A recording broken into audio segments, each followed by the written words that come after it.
आदिवासी समाज की गौरव, साहस का चिन्ह गोंडवाना साम्राज्य की महान वीरांगना रानी दुर्गावती जी की जयंती है।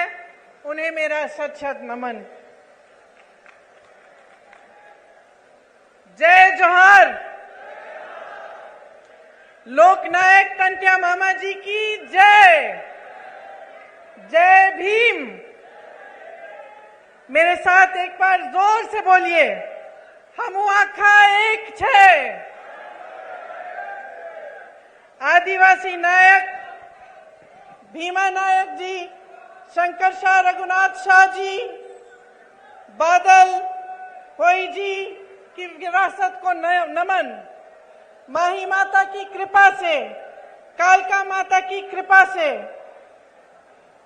अमका झमका माता की कृपा से आज मैं यहां आपके बीच आई हूं। यहीं पास में अमका झमका के दरबार में भगवान कृष्ण ने मां रुक्मिणी जी के साथ लीला रचाई थी। यहां मोहन खेड़ा का श्वेतांबर जैन मंदिर है, एक बहुत बड़ा तीर्थ स्थान है जहां देश भर से लोग आते हैं। ये महाराजा भोज की धरती है, शहीद महाराजा भक्तावर सिंह जी की धरती है, जिन्होंने हमारे पहले स्वतंत्रता संग्राम में अपने प्राणों का बलिदान दिया। यहीं पर आदिवासी समाज के और हमारे राष्ट्र नायक टंट्या मामा ने हमारी आजादी के लिए बलिदान दिया। यह संविधान निर्माता बाबा साहेब अम्बेडकर जी की धरती है। हमारी आजादी की लड़ाई के दौरान 1942 में भारत छोड़ो आंदोलन हुआ, जो धार जिले से में कालूराम विरुलकर जी ने आंदोलन का नेतृत्व किया। आजादी के बाद संविधान सभा में सदस्य बनकर उन्होंने भारत के संविधान को बनाने में बहुत योगदान दिया। महापुरुषों की धरती है। आज यहां खड़े होते हुए, उनका नाम लेते हुए, उनकी याद करते हुए मन में ये बात आती है कि हम इन्हें महापुरुष क्यों कहलाते हैं। इनमें और साधारण जनता में क्या फर्क था।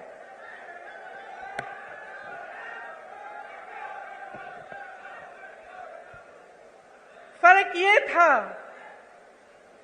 कि इन्हें हम महापुरुष इसलिए कहलाते हैं क्योंकि उन्होंने आजीवन जनता के लिए संघर्ष किया, एक जनता के साथ भरोसे का रिश्ता जोड़ा और उस भरोसे को जीवन भर नहीं टूटने दिया।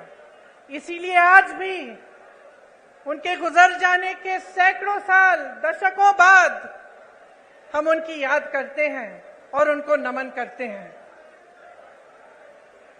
मेरी दादी इंदिरा गांधी जी भी एक इसी तरह की महापुरुष थी।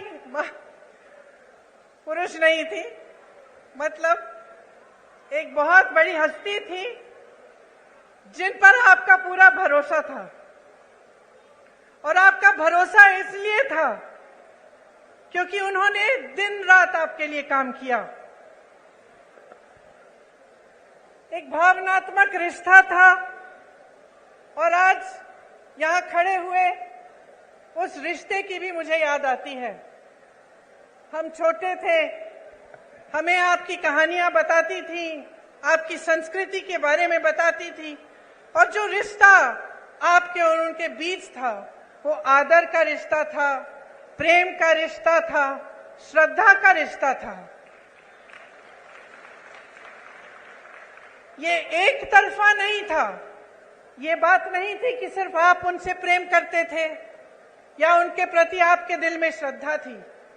उनके दिल में भी आपके लिए श्रद्धा थी, उनके दिल में भी आपके लिए प्रेम था, और वो आपकी संस्कृति की, आपकी के प्रति उनके दिल में श्रद्धा और आदर थी।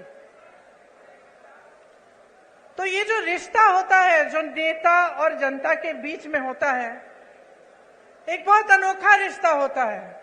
जैसे मैंने कहा, इस रिश्ते को अगर नेता निष्ठा से सींचता है, काम करके दिखाता है, तो ये रिश्ता मजबूत बनता है। तो एक ऐसा रिश्ता बनता है जैसा इंदिरा जी का आपके साथ था। आजकल परिस्थितियां काफी अलग हो चुकी हैं। हमारी तरह बहुत नेता चुनाव के समय खास तौर से आपके सामने आकर बड़े बड़े भाषण देते हैं, आप सबकी बातें सुनते हैं। मैं भी सुन रही थी। आज सुबह जब मैं उठी, मैंने कहा मैं देखती हूँ मोदी जी क्या भाषण दे रहे हैं, क्योंकि वो क्या कह रहे हैं वो भी सुनना जरूरी है। तो मुझे ताज्जुब हुआ कि जो जो हम कहते हैं वही वो कहते हैं। हम कहते हैं उन्होंने घोटाले किए, वो कहते हैं हमने किए। हम कहते हैं हमने विकास किया, वो कहते हैं उन्होंने किया। हम कहते हैं हमने रोजगार दिलाए, वो कहते हैं उन्होंने दिलाए। तो मैं सोच रही थी कि ये तो भाषण तो सभी सेम कहते हैं, वही भाषण है। तो जनता को कैसे पता चलेगा कि कौन क्या कह रहा है और इस बीच सच्चाई क्या है? हाँ, मुझे मालूम है। मैं यहां आ रही थी तो मैंने कुछ लोगों से पूछा, नौजवान खड़े थे, मैंने पूछा कि भाई क्या लगता है इस चुनाव में क्या होने वाला है, मध्य प्रदेश का भविष्य क्या है? कहने लगे राजा जा रहा है। तो मैंने कहा अच्छा क्यों? कहने लगे कि इस बार हमारा वोट रोजगार के लिए डलेगा।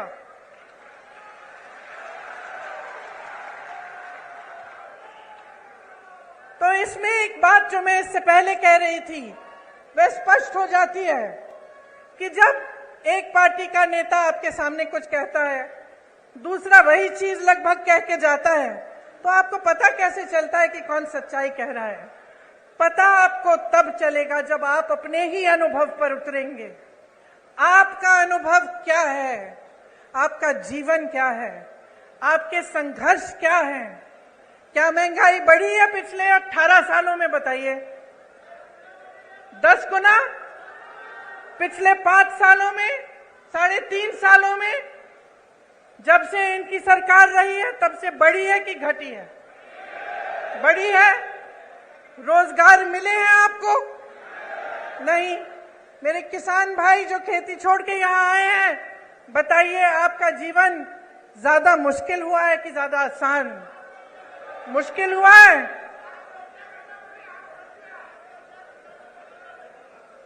आपको मालूम, आप कह रहे हैं किसानों की आत्महत्या 17,000 में, मैंने अभी एक आंकड़ा सुना कि लगभग 17,000 नवयुवकों ने आत्महत्या की है पिछले 18 सालों में।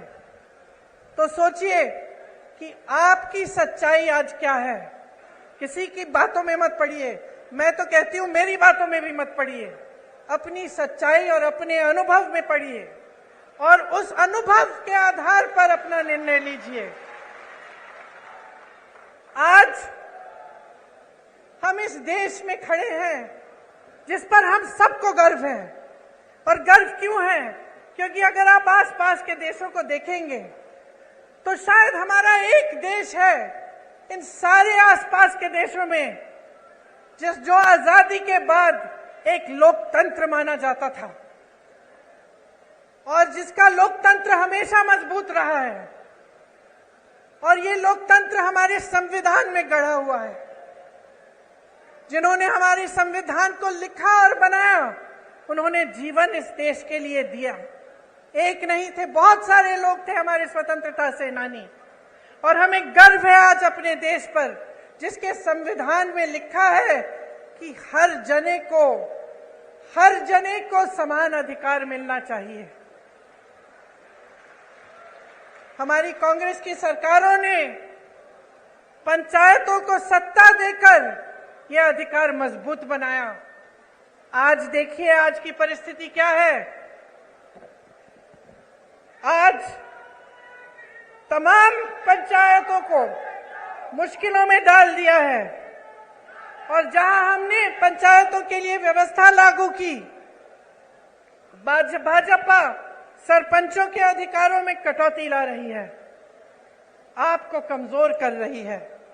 राज्य भर में आज पटवारी 1 महीने से हड़ताल पर बैठे हैं। जितने भी काम आपको कराने पड़ते हैं, सब काम रुक गए हैं। आप भटकते रहते हैं इधर से उधर। उनकी अपनी मांग है, उनको भी सरकार ने सहायता नहीं दी, वे हड़ताल पे बैठे हैं। ये स्थिति है आज यहाँ की। 18 सालों में 250 से ज्यादा, 250 से ज्यादा घोटाले हुए हैं। अगर हम उसकी लिस्ट बनाने चले तो हम यहाँ पे 2 घंटे के लिए खड़े रहेंगे। बच्चों के पोषण का घोटाला, मिड डे मील का घोटाला, बच्चों के एडमिशन का घोटाला, सर्व शिक्षा अभियान में घोटाला, स्कॉलरशिप में घोटाला, भर्ती की परीक्षाओं में घोटाला, नौकरियों में घोटाला, धार में यहाँ के डैम के बनाने में भी भ्रष्टाचार हुआ। इससे क्या पता चलता है आपको? आप अगर मेहनत करते हैं, खेती में, काम में मेहनत करते हैं, कहीं नौकरी करते हैं, तो किस लिए करते हैं? मेरी बहनें, आप घर पे मेहनत करती हो, सारा घर परिवार संभालती हो, किस लिए करती हो? अपने बच्चों की परवरिश के लिए करती हो ना, अपने बच्चों के भविष्य को सुरक्षित करने के लिए। हम हमेशा सोचते हैं कि हमारे बच्चे बड़े होकर हमसे कुछ ज्यादा ही करें। अगर हम खेती करते हैं, हम सोचते हैं कि चलो इसको पढ़ाएंगे लिखाएंगे, इसकी और हमारे से बड़ी ज्यादा नौकरी होगी। अगर हम कहीं पे नौकरी करते हैं, हम सोचते हैं चलो इसको और पढ़ाएंगे लिखाएंगे कि ताकि हमसे भी ज्यादा कमाएं, हम बूढ़े होंगे, हमारी देखभाल करें। यही हमारा मकसद होता है। चाहे जितने भी लोग आज यहाँ बैठे हैं, सब चाहते हैं कि अपने बच्चों का भविष्य मजबूत हो, उनकी तरक्की हो। और जब आप सामने देखते हैं कि चाहे पाठशालाओं में, चाहे भर्ती में, चाहे आपकी नौकरियों में, चाहे कुछ भी हो, हर चीज में घोटाला घोटाला भ्रष्टाचार है, तो कैसे मायूस होते होंगे? तो कैसे आपका दिल मजबूत बने और आप आगे बढ़ते चले जाएं? जब आपने किसी पर भरोसा किया, आपने अपना पूरा भरोसा एक नेता में डाला, एक पार्टी में डाला, और आपको पता चला कि 3.5 सालों से, उससे पहले भी जब इनकी सरकार थी, तो सिर्फ भ्रष्टाचार भ्रष्टाचार भ्रष्टाचार करते रहे। मैं जानती हूं कि आप में से कुछ लोग हैं जो सोचते हैं कि चलो खा रहा है, थोड़ा बहुत उसको खाने दो, हमारा काम तो करे, है कि नहीं? मैंने बहुत बार सुना है कि लोग कहते हैं चलो कोई बात नहीं, थोड़ा बहुत सब करते हैं, लेकिन कम से कम हमारा काम तो हो रहा है। मैंने बहुत बार कभी सुना है। लेकिन यहां तो परिस्थिति है कि खाए जा रहे हैं, खाए जा रहे हैं, खाए जा रहे हैं, आपका एक काम नहीं हो रहा है। आप अपने बच्चों को पाठशाला भी नहीं भेज सकते ये जानने के बिना कि वहां पे भी भ्रष्टाचार हुआ है। यहां व्यापम का घोटाला हुआ, 50 से अधिक लोगों की मौत हुई। इन्होंने जांच कराई। ये जो ईडी ये सबके घर भेज देते हैं एजेंसियों को, पता चला कि किसी ने इनके खिलाफ कुछ कह दिया, लिख दिया, एकदम ईडी पहुंच गई उनके घर। अरे यहां तक कि फिल्मों के अभिनेताओं के घर भी कल परसों ईडी पहुंच गई। यहां पे क्यों नहीं पहुंची? यहां जो इतने बड़े घोटाले हुए हैं, इनके अधिकारियों के घर में क्यों नहीं पहुंची? इनके नेताओं के घर में क्यों नहीं पहुंची? तो ये सवाल आपको पूछने हैं। जब मां नर्मदा के साथ घोटाला हो सकता है, भ्रष्टाचार हो सकता है, जब महाकाल की मूर्तियों के साथ सप्त ऋषियों की जो मूर्तियां हैं, उन्हें स्थापित एक दिन किया, अगले दिन बह गई, इनके साथ जब भ्रष्टाचार हो सकता है, जब भगवान के साथ कोई घोटाला और भ्रष्टाचार करने की हिम्मत करता है, तो क्या समय नहीं आ गया है इनको बदल डालने का? बताइए।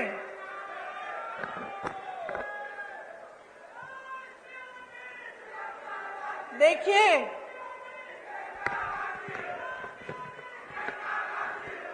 देश की आंधी इस देश का नौजवान है। जाग जाओ मेरे भाइयों और बहनों।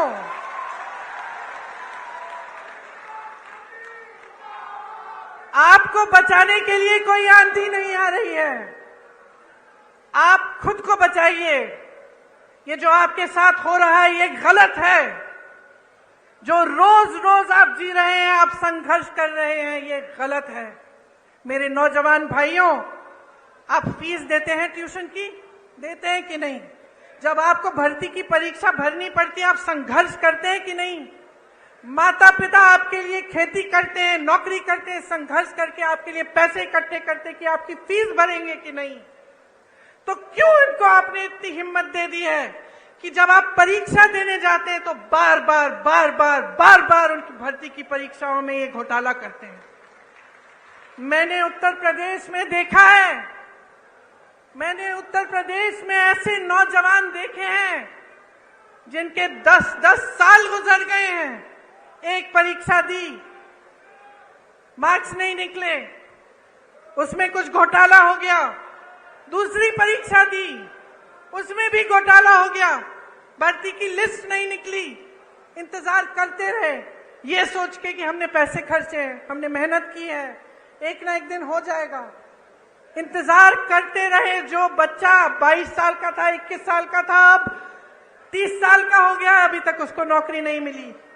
ये परिस्थितियां हैं इन प्रदेशों में जहां भाजपा सरकार में है, सत्ता में है, क्योंकि इनका अहंकार बहुत बढ़ गया है। मेरी बहनों और भाइयों, बहुत ज्यादा लूट होने लगी है और कोई रोक, कोई लगाम नहीं है। आप सोचिए, जब आप ही की संपत्ति, इस देश की संपत्ति, जो सबसे बड़े बड़े पीएसयू हैं, वही अपने दोस्तों को बेच डाले। जब यहाँ खड़े हुए जितने भी अधिकारी हैं, पुलिस वाले खड़े हैं, कर्मचारी हैं, इनको पुराना पेंशन नहीं मिलता। जब इसको देने का समय आता है तो आपको बताया जाता है कि पैसे नहीं हैं। तो अगर पैसे नहीं हैं तो अडानी जी के हजारों करोड़ लोन माफ कैसे हो रहे हैं? अगर किसान के कर्ज माफ नहीं हो सकते तो ये बड़े बड़े उद्योगपतियों के कर्ज माफ कैसे हो रहे हैं? ये सवाल आपको पूछना पड़ेगा, क्योंकि आप अगर ये सवाल नहीं पूछेंगे तो हमारी नहीं, इन सब नेताओं की नहीं, आप सबकी जिंदगी बर्बाद होगी, आपका भविष्य बर्बाद होगा, आपके आने वाले दिन अच्छे नहीं बुरे होंगे। और ये बात आपको गहराई में समझनी पड़ेगी। आज ऐसी परिस्थिति बन गई है कि कुछ लोगों ने नेताओं को भगवान बना दिया है। नेता भगवान नहीं है। बहनों और भाइयों, आप में से उभर के आता है, आपकी तरह इंसान है, और जब उसका अहंकार बहुत ज्यादा बढ़ जाता है, जब वो आपकी परवाह नहीं करता, तो इस लोकतंत्र ने, जिसपे हम सबको गर्व है, इस लोकतंत्र ने आपको अधिकार दिया है कि आप उसको निकालें, उसको सबक सिखाएं, उसको जिम्मेदार बनाएं, उसको जवाबदेह बनाएं। और ये आपकी जिम्मेदारी है। आज आपके प्रदेश में इतनी महंगाई है, मैं जानती हूं बहनों, मैं जानती हूं कि आप पर क्या गुजर रहा है। मैं जानती हूं कि जब आप सोच रहे होंगे कि त्योहार का मौसम आ रहा है, दशहरा आ रहा है, धनतेरस, दिवाली, आप कुछ खरीदना चाहते हैं, आप जब दुकान जाते हैं तो घबराते हैं कि हम ये सब चीजें ले पाएंगे कि नहीं। आधी चीजें खरीदते हैं, आधी छोड़ देते हैं।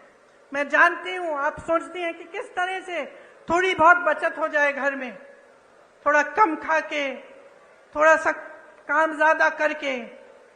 मैं जानती हूं कि कितनी मुश्किल समाज का कितना बोझ उठाती हैं।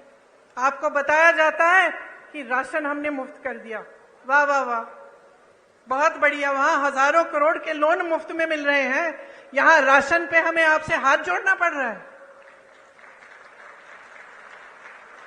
इन्होंने कहा कि राशन आपको मुफ्त में दे रहे हैं। अब आप सोचिए, मैं एक राज बताती हूं आपको।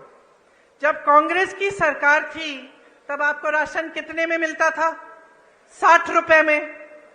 उस समय गैस का सिलेंडर कितने का था? 425 रुपए। तो मतलब 485 रुपए में लगभग आपको राशन भी मिल जाता था और आपको सिलेंडर भी मिल जाता था। अब ये कहते हैं इन्होंने राशन मुफ्त कर लिया, जैसे बहुत बड़ा एहसान कर लिया आप पे। और अभी तक, कल तक, चुनाव के आने तक सिलेंडर कितने का मिल रहा था आपको? 1125 रुपए। तो जो आपको पहले सिलेंडर और राशन 485 रुपए में मिल रहा था, आज आपको राशन मुफ्त लेकिन सिलेंडर 1125 रुपए। और चुनाव आया, फट से कम कर दिया। चुनाव आया, आप सुन लीजिए इस बात को बहुत ध्यान से। चुनाव आया तो क्या क्या नहीं हुआ। चुनाव आया तो घोषणाएं शुरू। चुनाव आया तो मोदी जी हर 2 दिन यहां आकर कोई उद्घाटन कर रहे हैं। 18 साल में समय नहीं मिला उद्घाटन करने के लिए। ये पुल, ये सड़कें, ये सब विकास की बातें ये पहले नहीं हो सकती थी? क्या समझ रखा है आपको भाइयों और बहनों? अरे जागो, इनको सिखाओ। ये तो समझ रहे हैं कि किसानों के जीवन में मुश्किल पे मुश्किल डालें, कि आप सिंचाई के लिए इनसे भीख मांगे। आपकी जब फसल बर्बाद हुई है उसका मुआवजा आपको मिला है? यहां सोयाबीन के किसान हैं? आपको मुआवजा मिला? चलिए, बारिश आई, बाढ़ आई, कुछ सर्वे भी किया इन्होंने मुआवजे के लिए? नहीं किया। अब देखिए चुनाव आ रहे हैं, देखिए क्या पता कुछ मुआवजा भी दे दे। चुनाव के बाद करेंगे नहीं करेंगे ये मत पूछिए मेरे से। फसल बीमे में घोटाला, तो हर तरफ घोटाला। तो आप बताइए इसका इलाज क्या है? आज बेरोजगारी चरम पे है कि नहीं है? है ना? आपको मालूम है कितने पद खाली हैं? मैं बताती हूं, सुनिए। शिक्षकों के करीब 70,000 पद खाली। विश्वविद्यालयों में 75% पद खाली। सामुदायिक स्वास्थ्य केंद्रों में डॉक्टरों के 90% से ज्यादा पद खाली। ग्रामीण सामुदायिक स्वास्थ्य केंद्रों में सर्जन के 90% से ज्यादा पद खाली। महिला रोग विशेषज्ञों में 90% से ज्यादा पद खाली।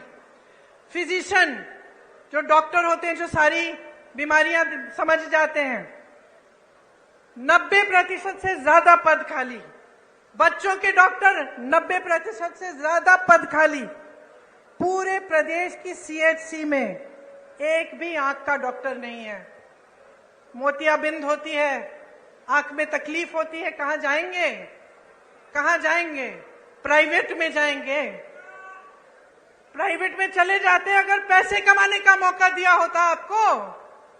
लेकिन इन 3.5 सालों में और उससे पहले जितने सालों का इनका राज रहा है, आपको कमाने का मौका कहां दिया? जहां जहां से रोजगार बनना था, चाहे बड़े बड़े पीएसयू इन्होंने बेच दिए। छोटे छोटे उद्योग पे जीएसटी थोप कर, नोटबंदी करके उन्होंने ठप करा दिए। मुश्किल में हैं जितने भी मेरे दुकानदार भाई यहाँ बैठे हैं या छोटे छोटे उद्योगपति हैं, वो बताएंगे आपको कितनी कमाई हुई है। जीएसटी भरते भरते भरते भरते उनको समझ में ही नहीं आ रहा है किस चीज की क्या जीएसटी है। उनको खत्म कर दिया। खेती किसानी में रोजगार पैदा होता था, मनरेगा होता था आपके गांव में, वहां पे रोजगार बंद। तो रोजगार देंगे कहां से आपको? आपको कमाने का मौका नहीं दे रहे हैं, लेकिन आप पे महंगाई इतनी थोप रहे हैं कि आपका जीना मुश्किल हो गया है। पर ये सब बातें मैं आपको यहाँ इस मंच पे खड़े होकर समझा रही हूँ। आप सबको तो पहले ही मालूम है, जी आप रहे हैं, संघर्ष आप कर रहे हैं अपने बच्चों को स्कूल भेजने के लिए, उनकी किताबों को खरीदने के लिए, उनकी फीस भरने के लिए, उनकी भर्ती की परीक्षाओं के लिए, उनकी नौकरियों को, इंटरव्यूज के लिए। ये सब काम आपके ही समर्थन से आपके बच्चे कर रहे हैं, लेकिन करने के बावजूद कुछ नहीं मिल रहा है। इसीलिए मैं आपसे कहना चाहती हूं कि आप इंदौर संभाग के हैं, आप जानते हैं कि पिछले 18 सालों में यहां कोई नई यूनिवर्सिटी नहीं बनी है कि नहीं बनी? कोई नया अस्पताल बना? कोई मेडिकल कॉलेज खुला? तो क्या कर रहे हैं ये? मोदी जी यहां आते हैं, आजकल तो शिवराज जी का नाम लेने से भी शर्म कर रहे हैं, उनका नाम ही नहीं लेते, कहते मुझे वोट दो। और वो तो आपके सीएम बनने वाले नहीं है। मैंने आपको बताया, मैं भाषण सुन रही थी उनका, 50 मिनट में 50 बार कांग्रेस का नाम लिया। तो कांग्रेस के जो कार्यकर्ता हैं, खुश हो जाओ भाई, खुद नाम लेने के बजाय वो नाम ले रहे हैं आपका। मैं तो कहती हूं, छोटी हूं उनसे, कम अनुभव है, उम्र भी कम है, लेकिन एक छोटी सी सलाह दे देती हूं, जितनी बार कांग्रेस का नाम 50 मिनट के भाषण में लेते हैं, विकास का नाम ले लीजिए। ये बता दीजिए कि 18 सालों में आपने इंदौर के लिए क्या किया, आपने मध्य प्रदेश की जनता के लिए क्या किया, कितने रोजगार बनाए, कितने घोटालेबाजों को पकड़ा, कितनों के पीछे ईडी डाल दी, कितने जेल में हैं, किसानों के लिए कितनी राहत दी, कितनी बिजली फ्री दी। लेकिन ये बात नहीं कर सकते, इनमें हिम्मत नहीं है, क्योंकि काम नहीं किया है। इसीलिए मैं बार बार भरोसे की बात करती हूं, मैं बार बार कहती हूं, देखिए बहने, एक नया बिल लाए संसद में, महिला आरक्षण बिल, खूब वाह हुई पूरे देश भर में, जितने भी विपक्षी दल हैं हमने भी समर्थन किया कि चलो ये बहुत अच्छा कदम है। बड़ी बड़ी घोषणाएं हुई, टीवी पे इश्तिहार हुए, सब कुछ हुआ, मोदी जी की बड़ी वाह हुई। फिर क्या पता चला कि 10 सालों के लिए ये लागू ही नहीं होगा। इससे पहले जाति जनगणना करनी पड़ेगी, उससे पहले परसिमन करना पड़ेगा, 10 साल लगेंगे। तो फिर इस घोषणा का मतलब क्या है? इन चुनाव के लिए फिर से मतलब क्या है? आप महिलाओं को मजाक समझ रहे हैं? आप समझ रहे हैं कि महिलाओं को आप कुछ भी कह दें और हम अंधे होकर आपको वोट देंगे? हमारा अधिकार है ये हमारा अधिकार है कि हमें आरक्षण मिले, हमारा अधिकार है। ये कोई एहसान नहीं कर रहा है हम पे। और जिस तरह इस देश के एक एक वासी का अधिकार है, इस संविधान में है कि हर चीज के लिए समान अधिकार होना चाहिए, तो फिर जाति जनगणना क्यों नहीं हो रही है? जब इसकी बात उठती है तो ये चुप क्यों हो जाते हैं? आपने देखा बिहार में सर्वे हुआ, सेंसस हुआ, क्या पता चला कि ओबीसी, दलित और जनजाति संख्या कितनी है इनकी? 84% प्रदेश में। तो बताइए, बड़े बड़े पदों में जहां सबसे ज्यादा लाभ होता है या जहां सबसे ज्यादा सत्ता होती है, उन पदों में क्या 84% इन जातियों के लोग हैं कि नहीं? बताइए, होने चाहिए कि नहीं? तो जब ये बात उठती है तो ये चुप क्यों हो जाते हैं? आप सब आदिवासी समाज के हैं, यहां से आपको पलायन करना पड़ता है, सच बात है कि नहीं? दिल्ली में बहुत सारे लोगों से मैं मिलती हूं जो यहां से गए हुए हैं वहां पलायन करके, क्यों? रोजगार ढूंढने के लिए। आपके क्षेत्र में जैसे मैंने पहले कहा, मनरेगा होता था, कुछ रोजगार मिल जाता था, वो भी बंद हो गया है। यहाँ की आदिवासी महिलाओं पर सबसे ज्यादा अत्याचार है। आपने सारे वायरल वीडियो देखे होंगे, क्या क्या नहीं कर रहे हैं। देश में सबसे ज्यादा बच्चियां एमपी में गायब हैं, सबसे ज्यादा महिलाएं यहां से गायब होती हैं। यहां रोज 17 बलात्कार होती हैं। बहनों सुनो, क्योंकि आपको पूछना पड़ेगा कि आपकी सुरक्षा के लिए ये सरकार क्या कर रही है। ये बड़ी बड़ी बातें, बड़ी बड़ी घोषणाएं चुनाव से पहले कि आपको पैसे मिलेंगे, आपकी सुरक्षा होगी, आपको आरक्षण मिलेगा, बहुत बड़ी बातें हैं। 18 साल से सरकार में रही हैं, आपकी बच्चियां आज भी सुरक्षित नहीं हैं। ये सवाल पूछो। आपको याद है वो कहानी यही की कृष्ण भगवान ने जब रुक्मिणी जी के साथ लीला रचाई तो रुक्मिणी जी ने क्या कहा? कहा कि घोड़ों का, रथ के घोड़ों की लगाम आप मुझे दे दीजिए, मैं चलाऊंगी ताकि किसी को गलतफहमी ना हो। और मेरी बहनें मुस्कुरा रही हो, लगाम अपने हाथों में लो, अपने भविष्य का रथ रुक्मिणी जी की तरह चलाओ।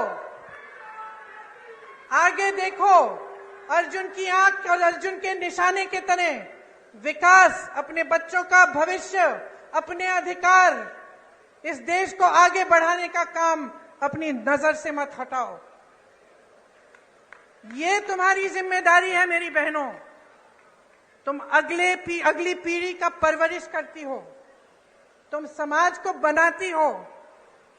अगर तुम समाज को मजबूत नहीं रखोगी तो ये समाज नहीं रहेगा।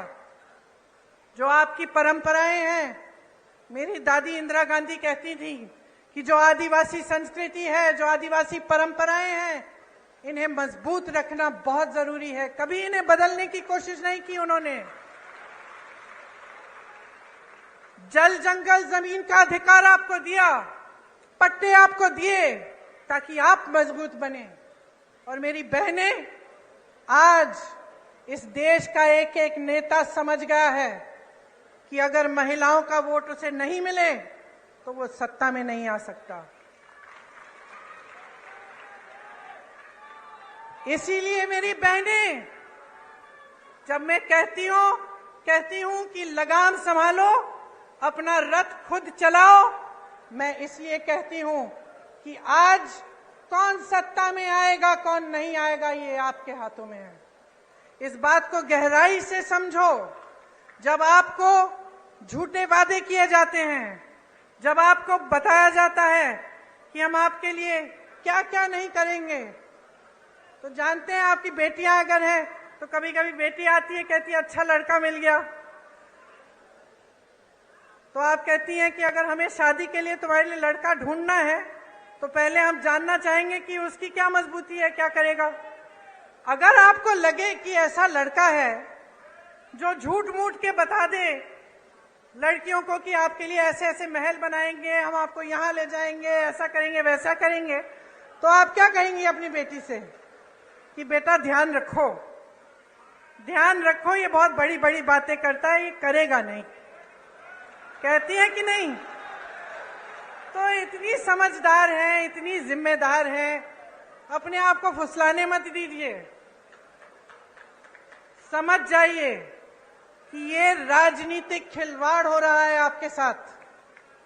आपको अपना भविष्य मजबूत बनाना है तो जैसे मैंने शुरू में कहा, अपने अनुभव पर उतरिए। आप देखिए, आपके जीवन में तरक्की आई, महंगाई घटी, आपके बच्चों को रोजगार मिला, खेती में आप काम करते हैं, वहां आपको कोई सहायता मिली सरकार से? क्या नई पाठशालाएं बनी, विश्वविद्यालय बने, अस्पताल बने? और अगर नहीं बने हैं तो बहनों और भाइयों, जाग जाओ और एक ऐसी सरकार लाओ जो ये सारे काम आपको करके दिखाए।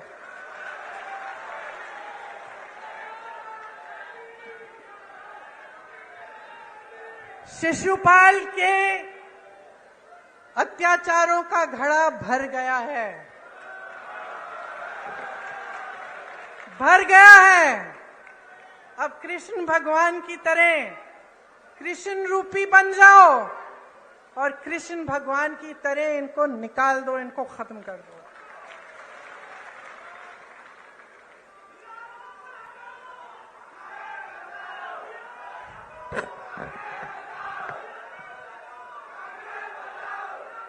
डेढ़ सालों में,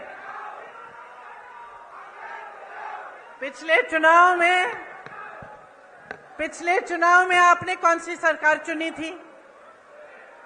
कांग्रेस। यहां बैठे हैं कमलनाथ जी। पिछली सरकार में आपने पिछली चुनाव में आपने कांग्रेस की सरकार चुनी। फिर क्या हुआ? रिश्वतखोरी हुई और जो आपका आदेश था उसका पालन नहीं किया गया। आप कांग्रेस की सरकार चाहते थे और जोड़ तोड़ करके 1.5 साल के अंदर अंदर आपको भाजपा की सरकार मिली कि नहीं मिली? और नतीजा आप सबने देखा। 1.5 साल में मैं आपको बताना चाहती हूं कि आपका ही अनुभव रहा होगा कि कांग्रेस की सरकार ने क्या क्या किया। किसानों के कर्ज माफ किए, 27 लाख किसानों के कर्ज माफ किए, सामाजिक सुरक्षा पेंशन बढ़ाकर 600 रुपए बनाया, 1 करोड़ परिवारों को 100 रुपए में 100 यूनिट बिजली दिलवाई, 1000 गौशालाएं खुलवाई। 1.5 साल की बात कर रही हूं मैं, 18 साल की बात नहीं है ये।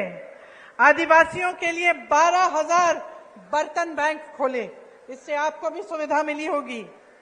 ओबीसी आरक्षण 14% से बढ़ाकर 27% किया। आर्थिक रूप से कमजोर सामान्य वर्ग के लिए 10% आरक्षण दिया। भोपाल और इंदौर में मेट्रो रेल की परियोजना शुरू की। ये 1.5 साल का काम था बहनों और भाइयों, 18 साल का नहीं। आज जहां जहां कांग्रेस की सरकार है, छत्तीसगढ़ को देखिए, धान खरीद के सबसे ज्यादा पैसे छत्तीसगढ़ में आज मिल रहे हैं। बेरोजगारी सबसे कम कहां है पूरे देश में? छत्तीसगढ़ में। सबसे ज्यादा वन अधिकार के पट्टे कहां मिले हैं? छत्तीसगढ़ में मिले हैं। आदिवासियों के 60 से ज्यादा वन उपज को समर्थन मूल्य पर सरकार खरीदती है। पुराना पेंशन कहां लागू है? छत्तीसगढ़ में, राजस्थान में, हिमाचल प्रदेश में और कर्नाटका में। हम आपको ये नहीं कह रहे हैं कि पैसा नहीं है, पैसा निकाल रहे हैं इसके लिए, क्योंकि हम आपको सर्वोपरि रख रहे हैं। कर्नाटका में मेरी बहनों, बस की यात्राएं पूरे प्रदेश में मुफ्त है बहनों के लिए। 2,000 रुपए प्रति माह मिल रहे हैं बहनों को। 200 यूनिट बिजली मुफ्त मिल रही है। हिमाचल प्रदेश में अभी आपदा आई, हमने आपकी बात की, आपके मुआवजे की। आपको मुआवजा नहीं मिला जब बाढ़ आई, जब आपकी फसल खराब हुई। हिमाचल प्रदेश में आपदा है, सबसे बड़ा पैकेज आपदा के लिए, राहत के लिए हिमाचल प्रदेश में कांग्रेस की सरकार दे रही है। राजस्थान में बहनों और भाइयों, हमने बात की कि यहां स्थिति क्या है अस्पतालों की। डॉक्टर के पद खाली हैं, नौजवान बच्चे बेरोजगार हैं, जिन्होंने डॉक्टरी की पढ़ाई की है वो भी बेरोजगार हैं, लेकिन पद नहीं भरे जा रहे हैं। आपको इलाज के लिए प्राइवेट में कहां कितना खर्च करना पड़ रहा है। और राजस्थान में चिरंजीवी योजना कांग्रेस की सरकार ने निकाली है। आप किसी भी राजस्थानी से पूछिए, 25 लाख तक मुफ्त इलाज हो रहा है, आज के दिन हो रहा है। और ये चुनावी घोषणाएं नहीं है भाई बहनों और भाइयों, ये उनकी नीतियां हैं। ये कांग्रेस की सरकारों की नीतियां इसलिए हैं क्योंकि हमारे लिए आप सर्वोपरि हैं, आपसे बड़ा कोई नहीं है। और आज मैं इस मंच पर खड़े होकर आपको कह रही हूं कि कांग्रेस आपके लिए कुछ गारंटी लाई है, और आप ही खुद देखिए कि क्या कांग्रेस के प्रदेशों में इनकी गारंटियां लागू हो रही हैं कि नहीं। जब आपको ये पता चलेगा, खुद अखबारों में पढ़िए, इंटरनेट पे जाकर देखिए, जहां आपको सुविधा हो वहां पूछिए। जब आपको खुद अपने अनुभव से पता चलेगा कि हां, इन्होंने जो वादे किए वाकई पूरे कर रहे हैं, तब आप इन गारंटियों में आप विश्वास करो। और मैं दावे के साथ कह रही हूं आपको कि जहां जहां हमारी सरकार है वहां गारंटीज पूरी हो रही हैं और यहां पे मध्य प्रदेश में होंगी। क्या है ये गारंटी? जिस तरह से किसानों के कर्ज हमने पहले माफ किए, उस तरह से हम उस काम को फिर से शुरू करेंगे। 100 रुपए में 100 यूनिट बिजली मुफ्त मिलेगी। 200 यूनिट बिजली के लिए जो बिजली का बिल है वो आधा होगा, हाफ होगा। पुरानी पेंशन यहां मध्य प्रदेश में लागू की जाएगी। आपको गैस सिलेंडर हम 500 रुपए में दिलवाएंगे। महिलाओं को 1500 रुपए प्रति माह मिलेगा, आपके खाते में जाएगा मेरी बहनों। और 5 हॉर्स पावर सिंचाई की बिजली भी किसानों को मुफ्त मिलेगी।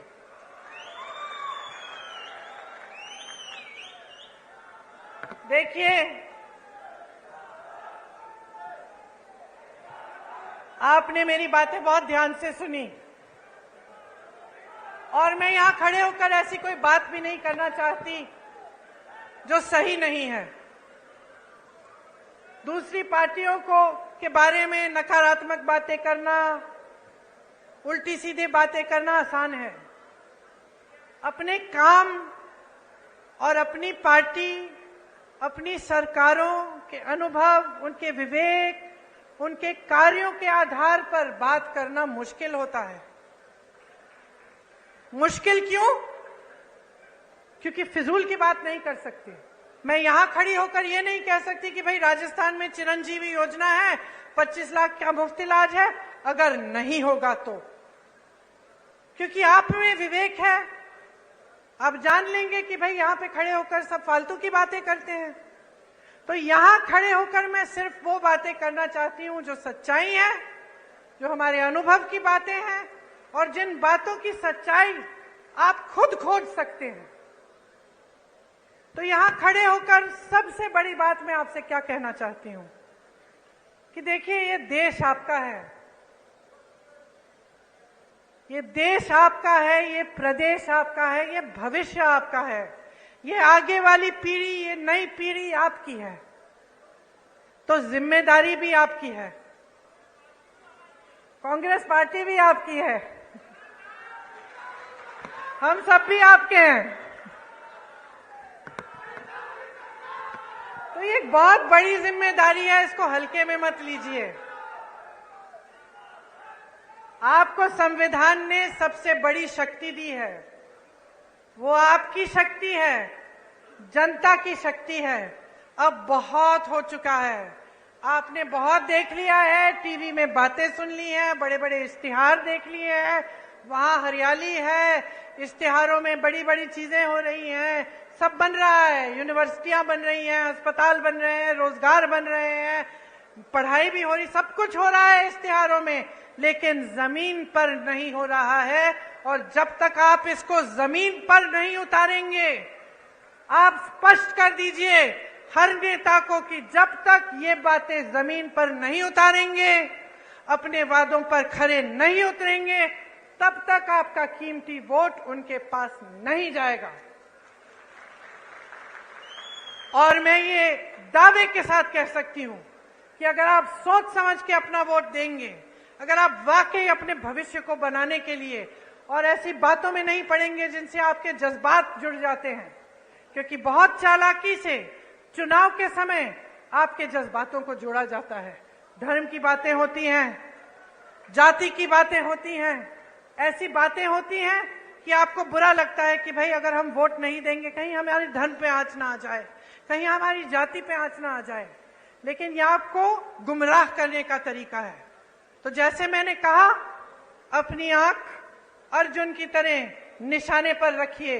निशाना आपका भविष्य है, निशाना मध्य प्रदेश का भविष्य है। मेरी बहनों, निशाना आपका भविष्य है, इससे आंख मत हटाओ। और आप जिस दिन चुनाव में वोट डालने जाएंगे, उस दिन याद रखो मेरी बातें, ये वोट आपके लिए जाना चाहिए, आपके मध्य प्रदेश के लिए, आपके भविष्य के लिए और आपके बच्चों को मजबूत बनाने के लिए। और मैं दावे के साथ कहती हूं कि अगर आप इस तरह से सोचेंगे अगर आप पूरे विवेक से और अपने ही अनुभव से अपना वोट डालेंगे तो आपका एक एक वोट आज कांग्रेस पार्टी को जाएगा, क्योंकि इस देश को मजबूत बनाने वाली, इस देश को स्वतंत्र बनाने वाली, इस देश को एक रखने वाली, इस देश में विकास लाने वाली एक ही पार्टी है, कांग्रेस पार्टी। भाइयों और बहनों, अब खेती में वापस जाने का समय आ गया है। मैं आपको और कष्ट नहीं दूंगी। आपको बहुत बहुत धन्यवाद देती हूं कि आपने इतनी प्यार से मेरी बातें सुनी और मेरा इंतजार किया। मेरे साथ एक बार कहिए, मध्य प्रदेश की जय, मध्य प्रदेश की जय, मध्य प्रदेश की जय। जय हिंद।